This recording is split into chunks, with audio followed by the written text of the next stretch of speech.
प्यारे विद्यार्थी, कक्षा 10 सामाजिक विज्ञान विषय के अंतर्गत हम अपनी यात्रा को आगे बढ़ाते हैं। आज हमारा टॉपिक है विधानसभा का गठन। विधानसभा का गठन राज्य विधानमंडल का प्रथम और निम्न सदन है। कैसा सदन है? प्रथम और निम्न सदन, जिसे लोकप्रिय सदन के नाम से भी जाना जाता है। इसे हम क्या कहेंगे? लोकप्रिय सदन। अब विधानसभा को लोकप्रिय सदन क्यों कहा जाता है? विधानसभा को लोकप्रिय सदन इसलिए कहा जाता है क्योंकि विधानसभा के सदस्य हैं वो जनता द्वारा प्रत्यक्ष रूप से निर्वाचित होते हैं। इसलिए विधानसभा को लोकप्रिय सदन, प्रथम या निम्न सदन के नाम से जाना जाता है। विधानसभा के गठन के बारे में उल्लेख अनुच्छेद 170 में किया गया है। अनुच्छेद 170 में विधानसभा के गठन का उल्लेख किया गया। इसका हम क्रमबद्ध रूप से अध्ययन निम्नलिखित बिंदुओं में करेंगे। सबसे पहला है सदस्य संख्या। विधानसभा की सदस्य संख्या कितनी होगी? संविधान के अनुच्छेद 170 में उल्लेख है कि विधानसभा की अधिकतम और न्यूनतम सदस्य संख्या का उल्लेख किया गया है। अधिकतम सदस्य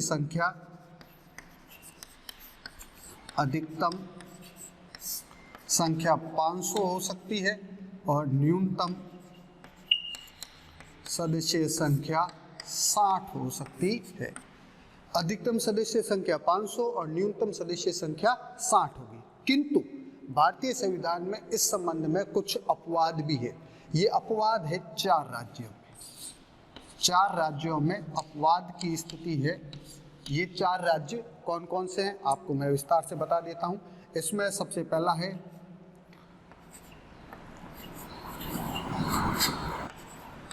पुदुचेरी, जहां सदस्य संख्या है 30। दूसरा सिक्किम, जहां सदस्य संख्या है 32। तीसरा है गोवा, जहां सदस्य संख्या है 40। और चौथा है मिजोरम, जहां सदस्य संख्या है 40। तो इस प्रकार ये 4 राज्य है जो अपवाद है इस अधिनियम का, जिसके अंतर्गत निर्धारित किया गया है अधिकतम सदस्य संख्या 500 और न्यूनतम सदस्य संख्या 60 होगी। किंतु इन 4 राज्यों में अपवाद है। पुदुचेरी जो केंद्र शासित प्रदेश है, वहाँ की विधानसभा की सदस्य संख्या है 30। सिक्किम जो भारत का छोटा राज्य है, इसकी सदस्य संख्या है 32। गोवा, इस राज्य की विधानसभा की सदस्य संख्या है 40। और मिजोरम, इस राज्य की विधानसभा की सदस्य संख्या है 40। इस प्रकार से हम कह सकते हैं कि राज्यों को विभिन्न भौगोलिक इकाइयों में विभक्त किया जाता है, और जहाँ यह ध्यान रखा गया है कि प्रत्येक सदस्य वह कम से कम 75,000 की जनसंख्या का प्रतिनिधित्व करे। कम से कम माना गया है कि एक जो MLA है वो 75,000 की जनसंख्या का प्रतिनिधित्व करे। अब इसके पश्चात हम देखते हैं दूसरा टॉपिक, वो है स्थान आरक्षण। स्थान आरक्षण के संबंध में भारतीय संविधान में क्या क्या प्रावधान किए गए। दूसरा टॉपिक है स्थान आरक्षण। स्थान आरक्षण, इसके अंतर्गत हमारे संविधान का अनुच्छेद 332, संविधान के अनुच्छेद 332 के अंतर्गत प्रावधान है कि अनुसूचित जातियों और अनुसूचित जनजातियों को उनकी जनसंख्या के हिसाब से प्रतिनिधित्व दिया जाएगा। अनुच्छेद 332 के तहत SC और ST, schedule caste and schedule tribes, इनके लिए विधानसभा में स्थानों का आरक्षण रहेगा। इसके अंतर्गत भारतीय संविधान में 95वें संवैधानिक संशोधन अधिनियम 2009 द्वारा संशोधन अधिनियम 2009 द्वारा यह निर्धारित किया गया कि विधानसभा की जो सदस्य संख्या है वो कितनी होगी? विधानसभा की सदस्य संख्या में अनुसूचित जाति और अनुसूचित जनजाति के लिए स्थानों का आरक्षण का प्रावधान किया गया है, वो है जनवरी 2020 तक। किंतु हम वर्तमान की स्थिति देखते हैं तो वर्तमान में भारतीय संविधान के 104वें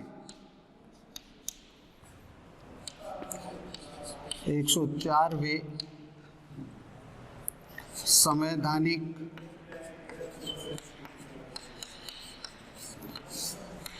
संशोधन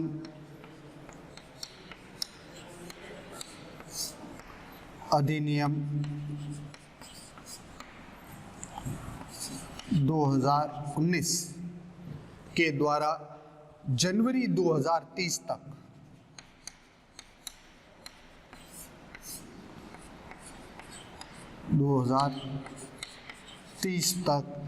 अनुसूचित जाति और अनुसूचित जनजाति के लिए स्थान आरक्षण के प्रावधान को लागू किया गया। इसके अलावा हम देखते हैं कि अनुच्छेद 333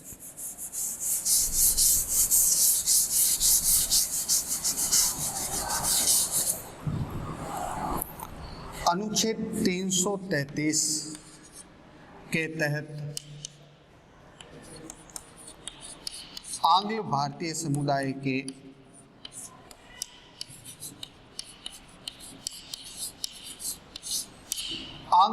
समुदाय के सदस्यों को यदि विधानसभा में उचित प्रतिनिधित्व नहीं मिला है तो राज्यपाल इस समुदाय के किसी एक सदस्य को विधानसभा में मनोनीत कर सकता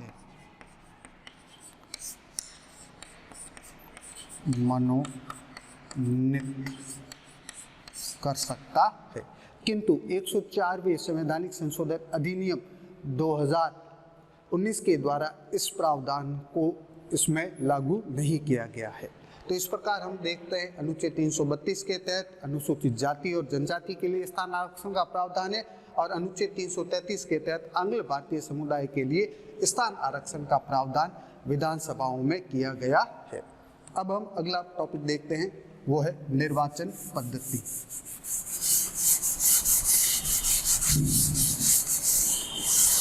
निर्वाचन पद्धति तो विधानसभा के सभी सदस्य हैं, सभी सदस्यों का निर्वाचन जनता द्वारा, ये सारे सदस्य जनता द्वारा निर्वाचित होते हैं। इनके लिए जो हम कह सकते हैं सामान्य बहुमत की आवश्यकता होती है। बहुमत व संयुक्त निर्वाचन प्रणाली को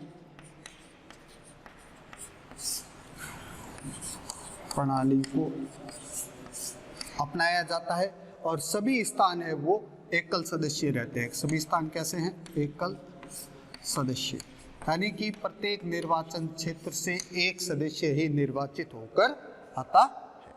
अब इसके पश्चात हम अगला टॉपिक देखते हैं, वो है सदस्यों की योग्यताएं।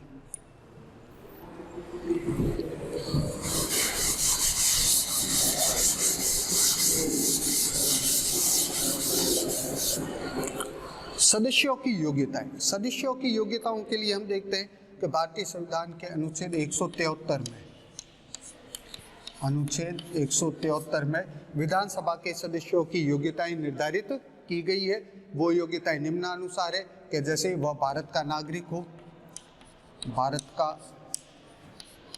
नागरिक हो, उसकी आयु कम से कम 25 वर्ष की आयु हो,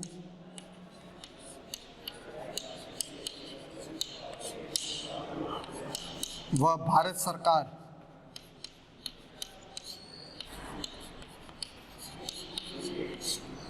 या राज्य सरकार के अधीन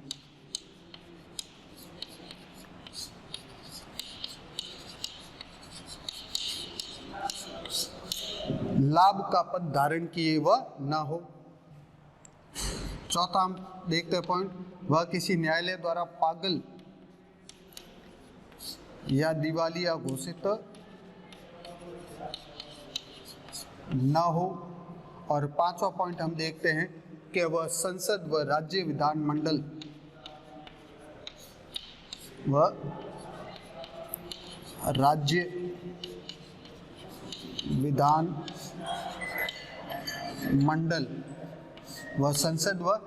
राज्य विधानमंडल द्वारा, संसद व राज्य विधानमंडल द्वारा निर्धारित शर्तों को पूरा करता।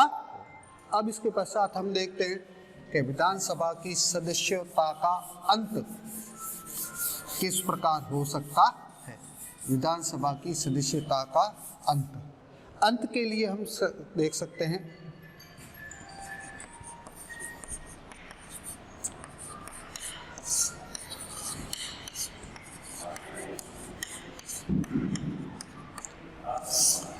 इसके लिए 3 प्रावधान। सबसे पहला प्रावधान यह है कि यदि कोई सदस्य दोनों संसद एवं राज्य विधानमंडल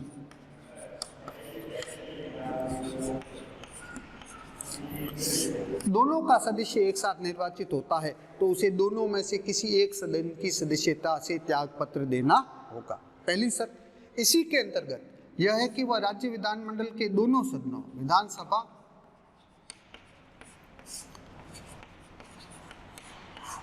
व विधान परिषद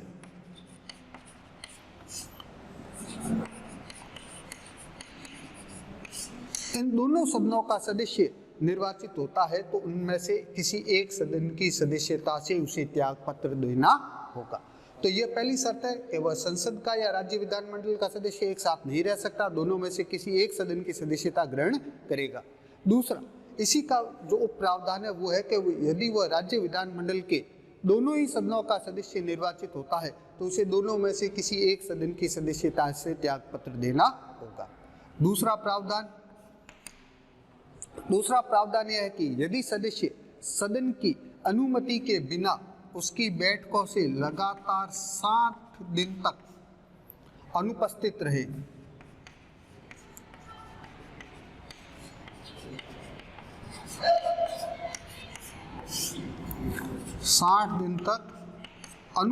रहे, सदन की आज्ञा के बिना तो उसकी सदस्यता को समाप्त किया जा सकता है। तीसरा प्रावधान यह है कि सदस्य निर्वाचित होने के बाद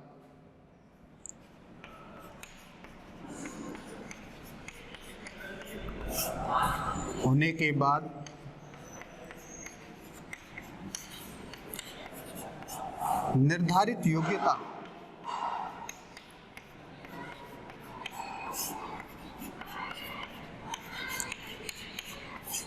न रहे। यदि कोई व्यक्ति सदन का सदस्य निर्वाचित हो गया, निर्वाचित होने के बाद उसमें जो निर्धारित योग्यता है वो योग्यता नहीं रहती है तो उसकी सदस्यता का अंत हो सकता है। तो इस प्रकार हम देखते हैं कि सदस्यों की योग्यताएं क्या है और उनकी सदस्यता का अंत किस प्रकार से किया जा सकता है। तो यह 3 प्रावधान है। इसके अलावा अब हम अगले बिंदु की तरफ चर्चा करते हैं, वह है कार्यकाल।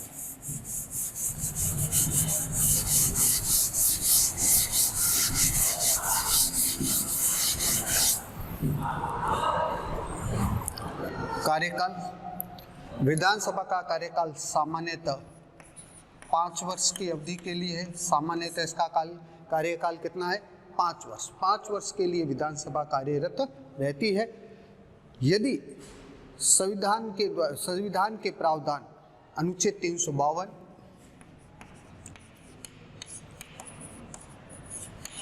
अनुच्छेद 356 और अनुच्छेद 360, ये जो हम कह सकते हैं संकटकालीन प्रावधान, इन प्रावधानों के द्वारा यदि संसद चाहे तो विधानसभा के कार्यकाल को 1 वर्ष के लिए बढ़ा सकती है। कितनी अवधि के लिए? 1 वर्ष के लिए। 1 वर्ष के लिए बढ़ा सकती है। और इस कारण से यदि विधानसभा का कार्यकाल 1 वर्ष के लिए बढ़ाया गया है, उसके पश्चात यानी संकट काल की स्थिति के समाप्त होने के बाद किसी भी परिस्थिति में 6 माह के भीतर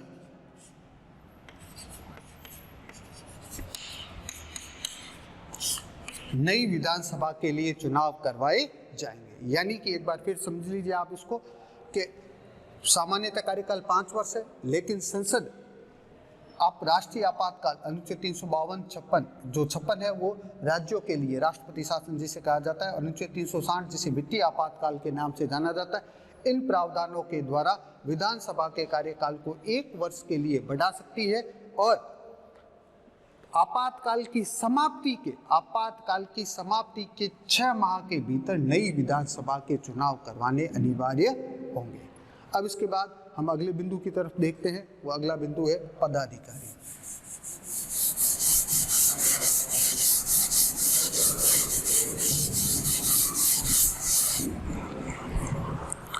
पदाधिकारी, यह इस टॉपिक का हमारा अंतिम बिंदु है। पदाधिकारी यहाँ भी हम देखते हैं जिस तरह से संसद में व्यवस्था है उसी तरीके से राज्य विधानमंडल में व्यवस्था है। राज्य विधानमंडल में विधानसभा के मुख्यतः 2 पदाधिकारी होते हैं। कौन कौन से? एक अध्यक्ष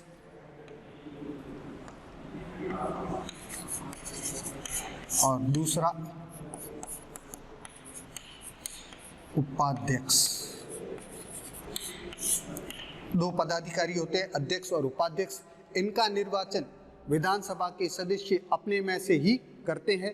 दोनों का निर्वाचन होता है, अध्यक्ष का भी निर्वाचन होता है और उपाध्यक्ष का भी निर्वाचन किया जाता है। जैसे अभी आप देखते हो वर्तमान में राजस्थान विधानसभा के अध्यक्ष है श्रीमान CP जोशी। वर्तमान में विधानसभा के अध्यक्ष है। उसके अलावा अध्यक्ष और उपाध्यक्ष के विरुद्ध अविश्वास का प्रस्ताव यानी इन्हें पद से हटाने का प्रस्ताव है वो भी सदन के सदस्य लाते हैं। और जिसके विरुद्ध भी अध्यक्ष और उपाध्यक्ष दोनों में से जिसके विरुद्ध भी यह प्रस्ताव लाया जाता है उस प्रस्ताव के लाने से 14 दिन पूर्व उन्हें इस प्रस्ताव की सूचना देना आवश्यक माना गया है। तो इस प्रकार से हमने देखा विधानसभा के 2 पदाधिकारी हैं, अध्यक्ष और उपाध्यक्ष। अब हम आगे देखते हैं गृह कार्य की।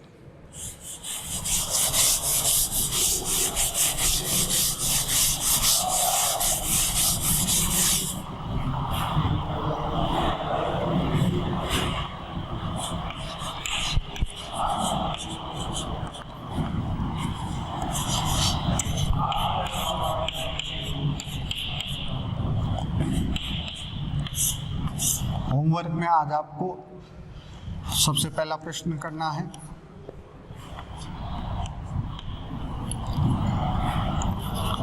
विधानसभा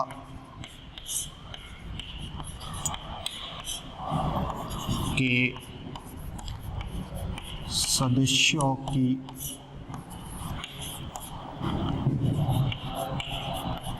सदस्यता का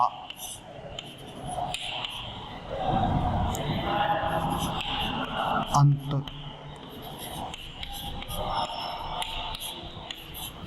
किन प्रावधानों द्वारा होता है?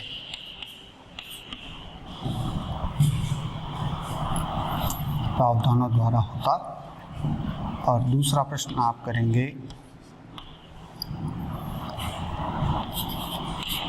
विधान सभा के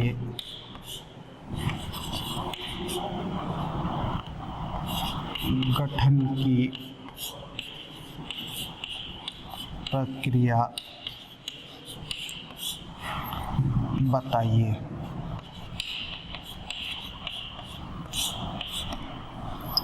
ये प्रश्न है 2 अंक का और यह प्रश्न है 6 अंक का। एक बार फिर ध्यान दीजिए होमवर्क पे। विधानसभा के सदस्यों की सदस्यता का अंत किन प्रावधानों द्वारा होता है? 3 प्रावधान है, उनका आपको उल्लेख करना है। और दूसरा प्रश्न है विधानसभा के गठन की प्रक्रिया को बताइए, जिसमें आपको ये 6 बिंदु करने हैं। सदस्य संख्या, स्थान आरक्षण, निर्वाचन पद्धति, सदस्यों की योग्यताएं, कार्यकाल एवं पदाधिकारी। धन्यवाद।